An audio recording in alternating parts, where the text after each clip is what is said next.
10-Minute Jazz Lesson Podcast, episode 258.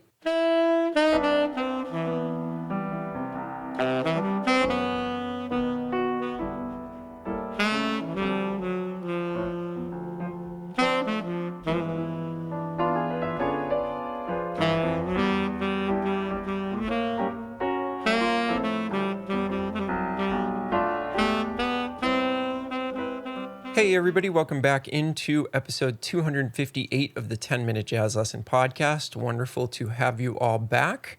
This week we are going to jump back into our Lick of the Month episodes. I've been wanting to do this for a while, and the fact that there's 5 Fridays in April means that we can kind of jump back into this. I love taking a look at interesting things that my favorite musicians are doing.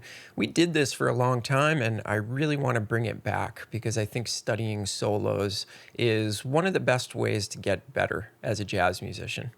So this week we're going to take a look at a great snippet from one of Clifford Brown's solos on Pent House.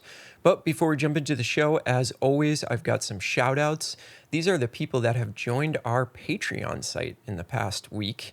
And if you're not sure what I'm talking about, this is a listener-supported podcast. And for a small monthly donation, you get a PDF to every single episode. Plus, you get audio examples and all of that good stuff to bring your jazz education to the next level.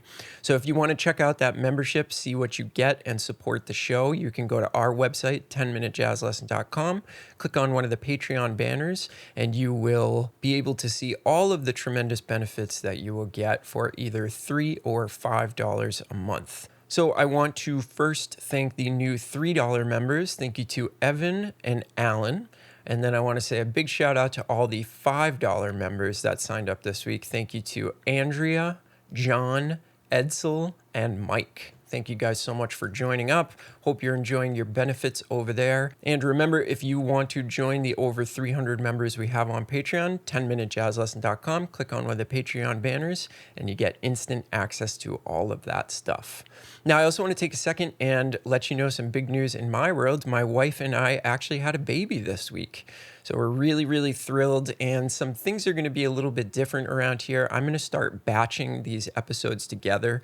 So I may sit down and do 3 episodes at once. So if you're somebody that signs up for Patreon in the next couple of months, you will get your shout out. Don't worry. But if you don't hear it right away, it's probably because I made 3 episodes at once because my wife and I are going to be taking care of a newborn baby, and that takes a lot of time.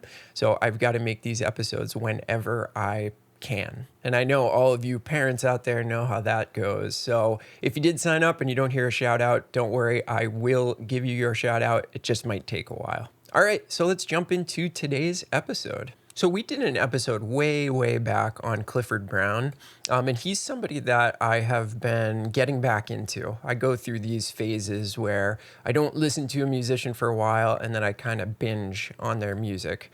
So I have been looking at a lot of transcriptions and doing some transcribing myself of Clifford Brown these past couple weeks, and I found this one little section from his solo on Pent House that I think really relates to what we've been talking about this month on, some things that you can do to play more interesting and better lines.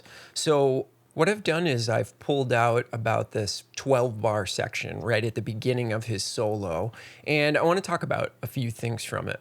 But before we do that, let's just hear this little couple of phrases on his solo on Pent House, and then we'll break it down a little bit.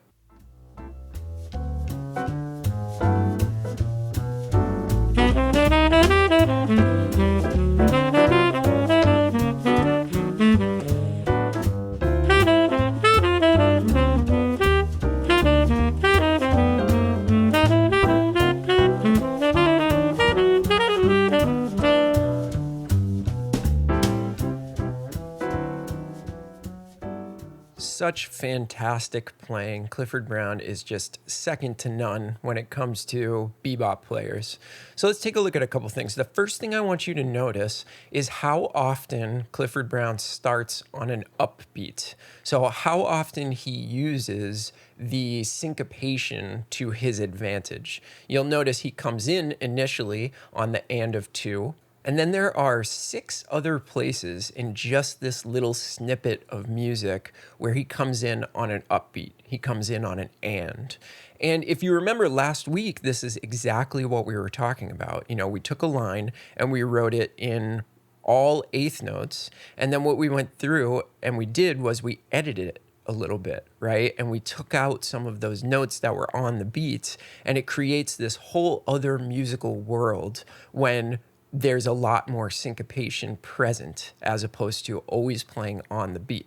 So your first task with this little excerpt that I'm giving you this week is to go through the PDF and find all the instances where he comes in on an upbeat, where he comes in on the and of the beat. And I want you to study those parts of the excerpt and really try to figure out what he's doing and why it's so effective when we involve that syncopation. All right.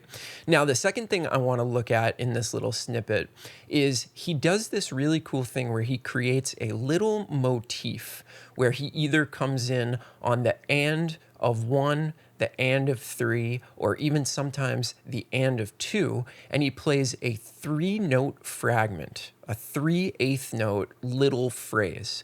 So if you were to look at measure 4 of the excerpt, we see this little 3-note thing on the and of 2.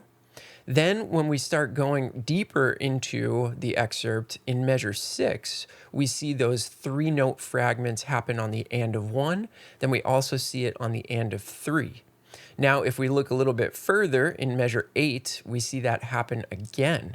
He does the exact same rhythmic scheme where he comes in on the and of 1 and the and of 3 in measure 8. Then if we look at measure 10, we see it again. He comes in on the and of 3 and plays that syncopated 3-note eighth note grouping that picks up into the next measure. And I think that this really works. Like, you may not notice it when you're listening to it.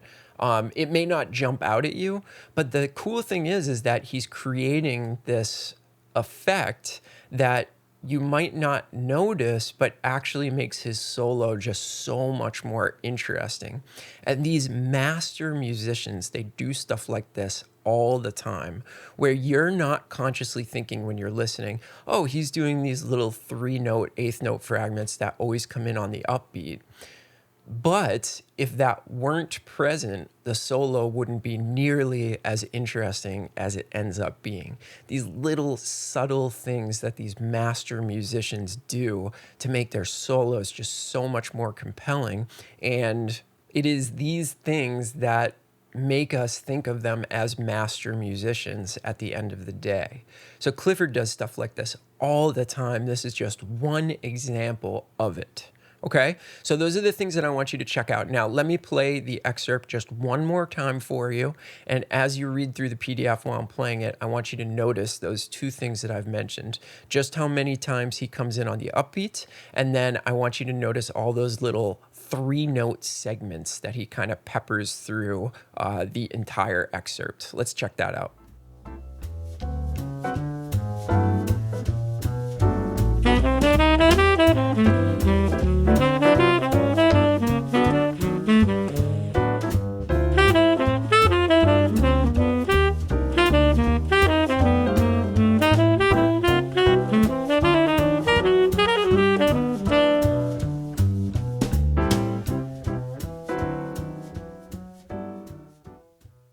All right, so hopefully you enjoyed that little 12-bar segment of the solo.